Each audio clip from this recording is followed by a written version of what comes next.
make that move. Currently, we borrow many activities from the forestry world, from the eucalyptus world, and we adapt that to native vegetation. So I would say it is a less critical challenge than the previous two. Usando o chavão de desafios e oportunidades, Okay, o Brasil now tem maybe uma meta using the cliche of challenges and opportunities, Brazil has a goal, which is our national plan for the recovery of native vegetation, Plana VEG, and we already in 2020, our goal was for 2030, recovering 12 million hectares up to 2030. Do you think that is still feasible? 12 milhões de hectares também vem da Política Nacional de Clima e a gente tem já That also comes from mapeado, the o general Ministério policy vai for the anunciar climate, o dado oficial na and semana que vem, we're going mas to have em the torno de official data 40% announced em next week, andamento but we have about dessa 40% underway restauração.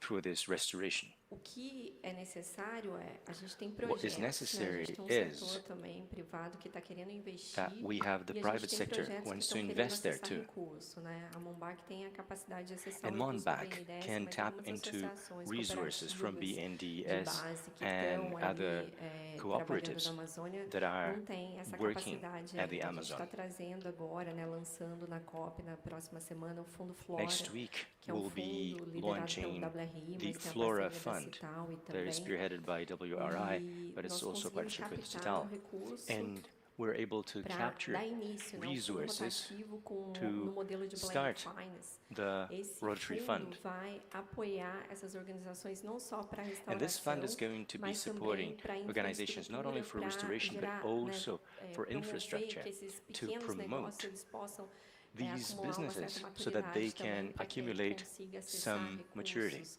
né, de and outras can actually fontes, use o próprio resources recurso from público. A other gente tem também sources. essa questão, né, fundiária que é muito marcante na The questão da land restauração, issue que é uma segurança is very mesmo, né? important Qual que é a when it comes to segurança legal, restoration. jurídica que os What is proprietários the eles têm legal de estar security, fazendo the essa legal restauração e certainty do outro lado that quem the está financiando também proprietors qual que é a have segurança when they que do tem de it, estar investindo and the ones that recurso. are Então, a Plana funding VEG está it? entregando What só na Amazônia security do they have for metade da investing in it? meta, né? Esse 40% eu não sei This desenhar, 40%, distribuir ele entre os I biomas, can't mas semana que vem tell you how they're saberemos. distributed in different E aí isso biomes, vai estar público, divulgado. but this information is going to be made public next Gabriel, week. voltando para o modelo de Gabriel, negócio da Mombac, going uma back das, to the das Mobac análises business que se model, faz do mercado one de of carbono the é que o mercado voluntário, né, carbon que market hoje analyses seus clientes são do is mercado that voluntário, the eles não voluntary dariam market conta and de your uma customers escala are from the voluntary market. They necessária wouldn't be de able to restauração que o mercado deal with regulado the daria. Você scale concorda com isso que para of increase that the a regulatory Mombac tem or the essa regulated meta, né, de market ser a maior could do empresa it? de remoção de carbono do mundo, para atingir essa meta é preciso mercado Do you regulado? think you Sem need dúvida. a regulated market for Hoje this a target to gente be depende do achieved? mercado voluntário Absolutely, yes. e de fato We já depend existe on the muito mais voluntary market demanda at this no point. mercado voluntário do que And there's tem a lot more oferta, demand in the mesmo voluntary considerando market todos os projetos de remoção de carbono do mundo. when you look at Mas the não é suficiente supply, porque looking at o every que o planeta carbon market in precisa. the world, but it's not Então, a enough gente when you think depende about what the sim de planet mercados needs. regulados. So A we gente está vendo depend alguns on movimentos regulated interessantes, o market. governo de Singapura fazendo um leilão The para compra Singaporean de market, mais de or 2 pardon me, the milhões de Singapore toneladas government por ano. has an auction Então, for over isso 200,000 acho que primeiro tons passo de to be, movimento que a or gente vai ver 200 mais million países tons fazendo, to mais be bought regiões. every year. E tem o próprio mercado regulado também do Brasil que está em construção. And there's the regulated Então, market that absolutamente, is isso é crucial being para a built gente ver o in setor Brazil. amadurecer. That's absolutely key. Está com 2 minutos ainda. We still have 2 minutes. A Cissa aqui conhece muito mais restauração do que eu. Queria que Well, se Cecília knows a tiver lot alguma more pergunta about para fazer pro restoration than Gabriel me. sobre, If you have a question you'd like to ask restauração, se puder fazer. Gabriel about restoration, that'd be lovely. Eu tenho uma pergunta. I do have a question. O setor privado, a gente tem muita expectativa, né, da participação do setor privado dentro We have da high cadeia da expectations when it restauração, comes olhando to pra essa the cadeia private como sector oportunidade de negócio, participation, né, como uma virada mesmo de so that they would chave pra see gente this olhar pra as an Amazônia opportunity, não só no a modelo, turnkey né, moment de where you would exploração direta, assim, com as see the cadeias Amazon not only as a direct convencionais, mas exploitation muito market foco as na bioeconomia, né, da traditional manutenção das pessoas, exploitation has manutenção taken da place, cultura. but with Como que bioeconomy vocês, da Mombac, maintaining vêm cultures, tratando people, isso com how as is it that you and comunidades no Monbac entorno have das been áreas que vocês estão trabalhando? dealing with this Excelente matter pergunta. in the, Essa é uma das with the nossas communities in the areas where you maiores, act? preocupações quando a gente That is one of our chega main numa região. concerns when we get to a region. Antes de comprar ou antes de fazer So uma parceria before com uma we fazenda, buy or before we a gente establish a primeiro partnership vai with a para a farm, região para entender we a first of all situação go do to the entorno region to try and e a understand the gente situation as a conversa whole. com todos And then os membros da comunidade, we principalmente os talk to vizinhos all e of os the líderes comunitários, members in that community, para primeiro the explicar neighbors, the quem é leaders, Mombac, o que a to gente try vai and fazer, for them to entender qual understand que é who a Mombac situação is, em relação a potenciais conflitos, and so that they understand what the situation avisar is, que if there's any entender se a gente vai disagreement, ser bem recebido, e a gente sempre é, até agora also sempre foi. understanding whether we're going to be Depois a welcome, gente and we have desenvolve always programas been welcome so sociais far, com essa and we vizinhança. develop social Primeiro, programs with tem this programas group. de acesso à nossa fazenda para eles There continuarem are entrando para fazer a programs pesca, por for them exemplo, to access e our também farm, for them to para eles continue to fazerem fish, for extração de example. produtos não madeireiros Also, dentro da nossa for fazenda. them to Só um extract exemplo, a gente non-wood products from vai our vender farms. esse ano uma tonelada de urucum através de We're going to cooperativas sell 1 locais ton of urucum e 19 toneladas with de cacau. local E cooperatives and isso 19 são tons só of dois cocoa. exemplos assim de espécies These que a are gente tem but que two examples produzem of species that we have frutos que a gente pode that colher que não vão produce impactar fruit negativamente o that can be carbono. collected that are not going to have a negative Eu impact there. agradeço a Cecília, ao Thank you very Gabriel. much, Obrigado pela Cecilia atenção. and Gabriel. Thank you for your time. Obrigado. Obrigada. Thank you, Fabiana.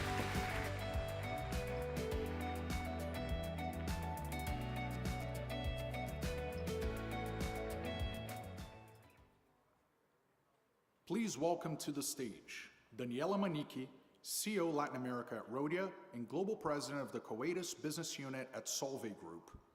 Ricardo Mussa, Chair of the Sustainable Business COP, for a conversation with Bloomberg's Meg Szabo.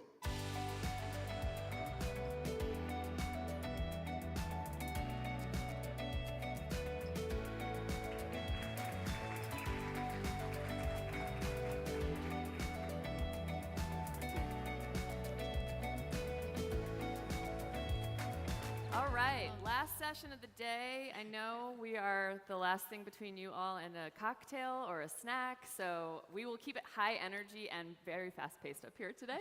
Obviously, so excited to have you both join us. Let's dive right in. I will just start with a very basic question, which is, what is SB COP? Tell us about it. Yes, thank you. Thank you for joining me. Sorry for my voice. Not a good way to start the week on the climate here. It's going to be a long week. A lot of talking. Yeah. But SB COP we copy, to be honest, what was the design of the B20 helping the G20. There was a tradition on the G20 for almost 20 years that the private sector get together to help the public sector to engage. So what we did after Brazil hosted the G20 last year, very successful case of the private sector helping the public sector. And we decided to copy that at COP. So it's an innovation that Brazil is bringing. So what we have is a group of, we have 68 associations of industry and commerce around the globe that are on my board today that represent around 41 million companies to sit together through task forces. And what we have to do is to present to the negotiators of COP recommendations of what they want to do.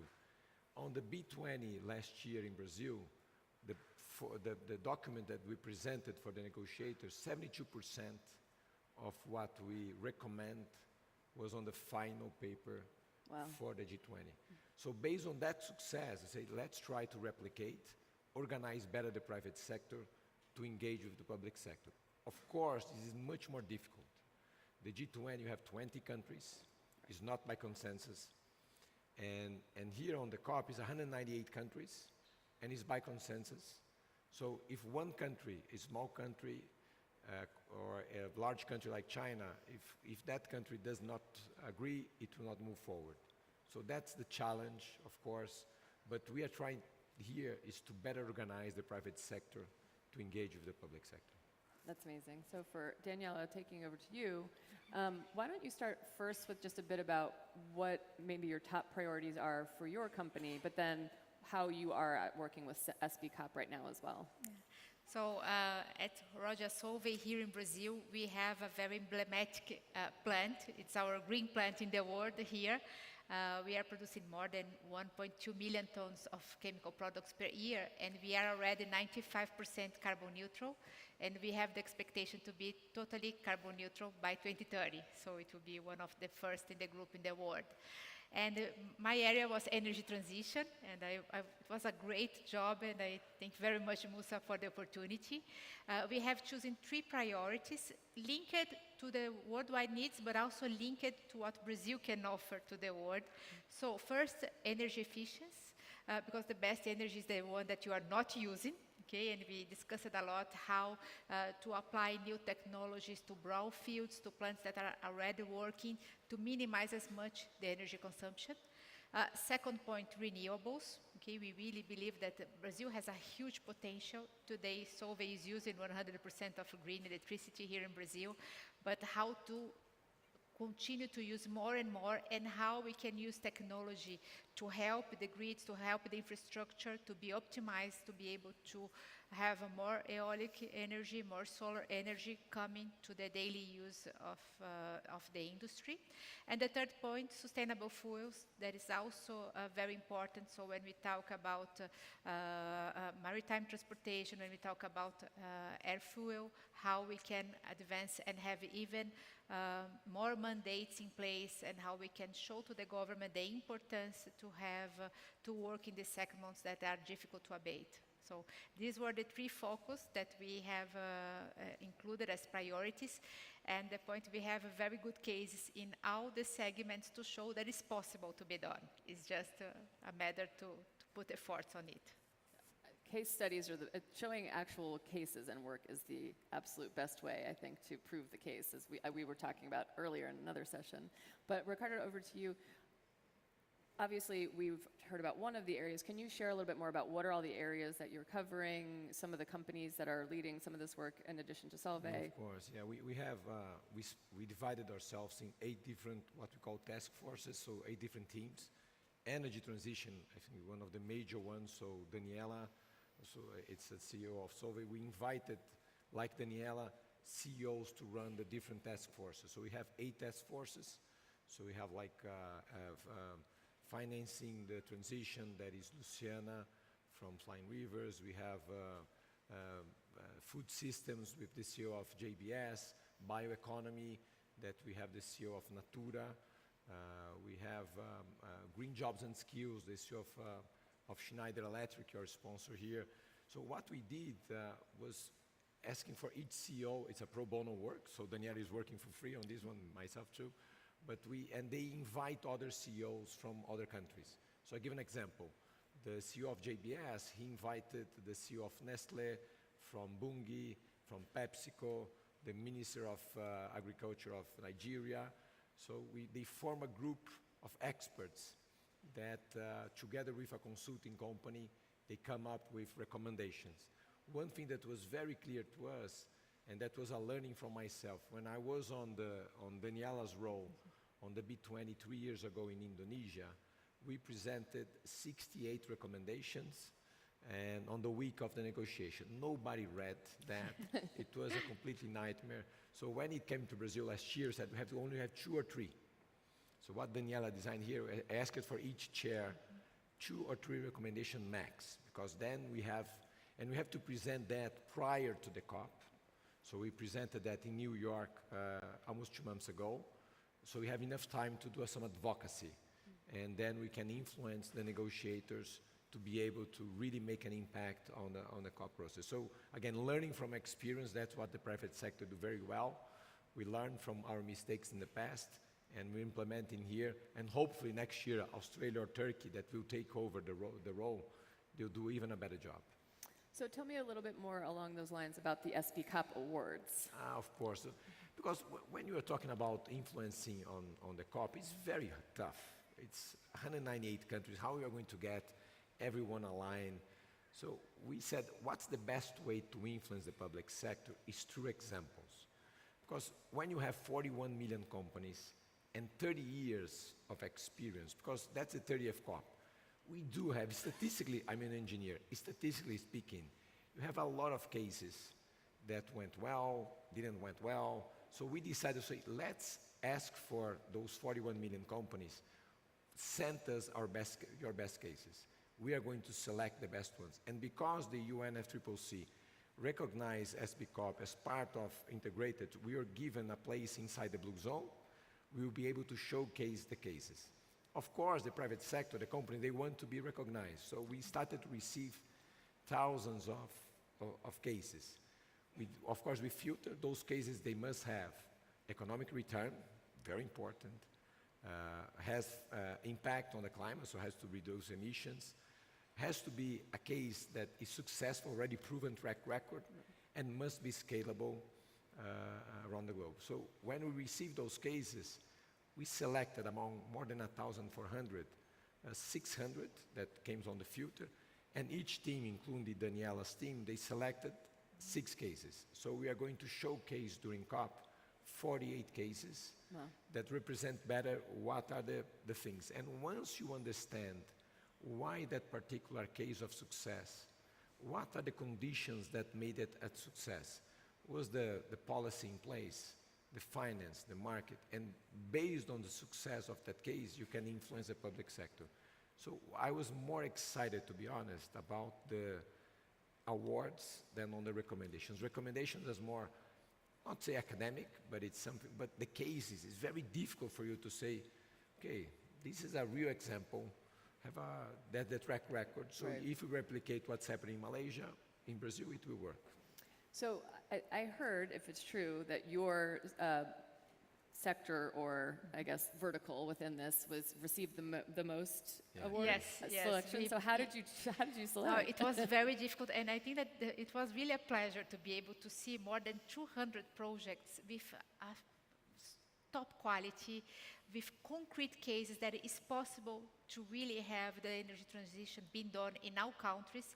More than 50% they were in Brazil, but by the end of the day we have selected different 6 projects from the world, so they are divided in all the regions. We have one project from each region, but very, very good cases. The most difficult job that we had was to select the 6 ones that we really liked. And it was a very good experience because we had 42 countries part of the energy transition group, very different opinions, but when we look to the final 6 cases, we are very comfortable to say we have 6 champions here, and we can show to the world that it's just have the opportunity that we can do what is what's necessary to be carbon neutral. So it was a very good job done. Yeah, wow. I mean, that is a lot to go through, and also this, like that along with everything else that you were doing. We are going to all those cases. For those who are listening to her here, you can it's public. So not only the 48 cases that are the finalists, but all of them are public. So there is an e-booklet that anyone can access, see what's the best ones that are out there. So it's something, of course, for us to show to the rest of the globe what the private sector is already doing. The idea was, let's be pragmatic, and let's not talk about new things. Let's see what's already working and what we can replicate. So obviously there's, as you just mentioned, quite a lot of recommendations that are being proposed as Belém and COP30 is about to kick off. As we are looking to it, and it is about to kick off, what are you really both hoping to see come out of this COP, and what are you really hoping to tell the policymakers? I think there are 2 things. If I give you my personal view, so when I look into the history of COPs, each COP has a different legacy. So if you go to Paris 10 years ago, the legacy was the Paris Agreement, everybody got something. If you go 2 years ago in Dubai, it was much more about fossil fuels. Last year in Baku was the 300 billion on the final, not enough, but 300 billion. I think Brazil has a few things. We're going to have the TFFF, other things, but in my view, that's the COP that has more invitation for the private sector to engage. So that's number 1. I think the other thing that I'm seeing is a structure for implementation. So we are really talking about real stuff, and let's focus on the implementation piece. So I'm expecting this COP to be more pragmatic and talk more about what can be done and the plan for the near future. So I'm excited. Of course, we have a lot of headwind on logistics, what's happening in the US, all the crises around the globe, the trade war. But in my view, this COP is a COP that has more openness for the private sector, and I'm excited to see we having a plan for the next 5 years. It's not something, I think they structure how the presidency of COP, André Correa do Lago, Ana Toni, and Dani Offish, how they designed. It was a good design. I think we're going to have a good legacy, not only because it's in the Amazon, but the way it was arranged, inviting the private sector to step in.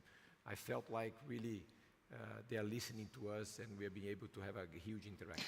Eu sinto que eles estão nos ouvindo e a gente vai conseguir ter uma boa interação.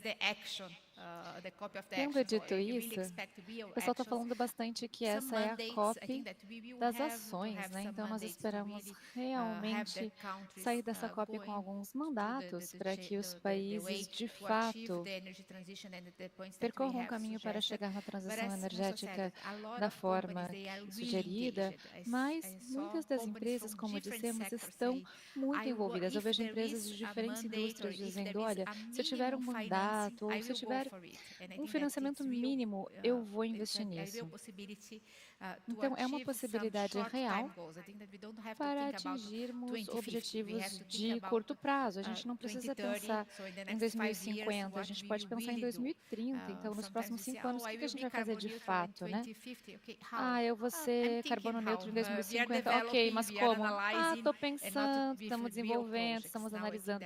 Então, não tem projetos reais, né? Acho que esse é o momento de termos projetos reais na mesa para realmente chegarmos à neutralidade de carbono assim que possível. Falando sobre dados, eu sei que vocês coletaram muitos dados, né? Você consegue compartilhar um pouco das tendências que você viu nos dados que você coletou de todas as empresas? Olha, eu estava falando com a Daniela antes de vir aqui, eu nunca viajei tanto quanto eu viajei esse ano. Quando eu me encontrei com CEOs por todo o grupo, uma coisa que eu percebi é que essas discussões de sustentabilidade costumavam ser as prioridades número 1 ou 2 há uns anos atrás. Hoje estão mais para baixo nas prioridades. Por outro lado, a tendência em si, eu acredito que não mudou. A prioridade é diferente, estamos num ciclo, mas a tendência em si existe, não tem um CEO que fala, isso não me preocupa. Então, uma coisa que é clara é que hoje a gente está separando as coisas, então aquele greenwashing está deixando de existir, mas a direção de todas as empresas com as quais eu converso não mudou. Então, os dados, claro, são muito mais subjetivos, mas para mim, eu acredito que o que a gente está vendo agora não vai mudar a direção. Então, provavelmente no próximo ciclo, nós vamos estar mais fortes, os melhores projetos vão sobreviver e vai haver mais financiamento para esses projetos, porque vamos ter menos competição, menos ruído dos projetos ruins. Então, é uma visão otimista, mas eu converso com muitas empresas, petróleo, gás, mineração, empresas de todo o mundo. E eu sinto que essa tendência, esse caminho não mudou. Então, para mim, esse é um bom sinal. Eu conversei com mais 200 CEOs de diferentes localidades e não mudou. A ordem das prioridades, sim. Nossa, acho que todo mundo nessa sala, e eu me incluo nessa lista, ficamos muito felizes de ouvir isso. Muito obrigada por compartilhar. Daniela, palavras finais que você gostaria de comentar sobre o que você aprende com a sua empresa e nesse projeto da SBCOP. Teve alguma mudança nas prioridades de vocês? Sim, teve um momento que todo mundo discutia que os mesmos produtos podem ser fabricados de diferentes formas. And this is something that we would like to bring to the final consumer to take the decision. As when you have your device at home is informing the quantity of electricity that you consume, we would like to have, for instance, the same kind of thing for carbon footprint, because you can have this share produced using green electricity, using renewable raw materials, etc., and you can have it done in a completely different way with a carbon footprint that's 2-3 times higher. Okay, so this is one point that we would like to show the good students that are doing their homework to reduce the carbon footprint. And was very loud in the group that we want to show it to the final consumer, to let them take the decision as well. I agree with Musa that the sustainability continued to be at one point, but the speed was a little bit reduced inside the companies. But the final consumer has the potential and the force to bring it back to the #1 position inside the companies again. Well, Daniela, Ricardo, thank you so much for joining us and talking about it. I'm very excited to see what is accomplished. I want to talk to you after COP and see what was able to get accomplished and what the percentages of recommendations that actually go through. So thank you so much. Thank you very much. Take care. All right, that comes the close of our program. Thank you so much for joining us today. You are all such an amazing audience. I'd love to thank all of our great speakers, all of our moderators for their time, and I would also like to thank our presenting sponsors, Hitachi Energy and Zurich Insurance, and our supporting sponsors, Amazon and Schneider Electric, for making this event possible. To watch any part of these interviews, you can go to bloomberglive.com and watch them all on demand. And while we are done with the main stage, we are not done with the event yet. So we do have a couple of other options of things that you can do. We have our What We're Watching breakout, which will be featuring all of our green reporters. They'll take your questions live about anything that is on your mind, COP related or otherwise. So for that one, you take the elevator up to floor L, so the lobby level, and then you'll get directed from there. Everybody is there was pre-registration for that one, but you are welcome to attend if you would like to try for that one. And then we have our climate disaster scenario planning, which is on floor 2, if you pre-registered for that one. And then for everybody else, there are cocktail and reception also on the lobby level on the Bloomberg Hub where we had lunch earlier today. That is it. So thank you all so much for joining us, and we will see you next time.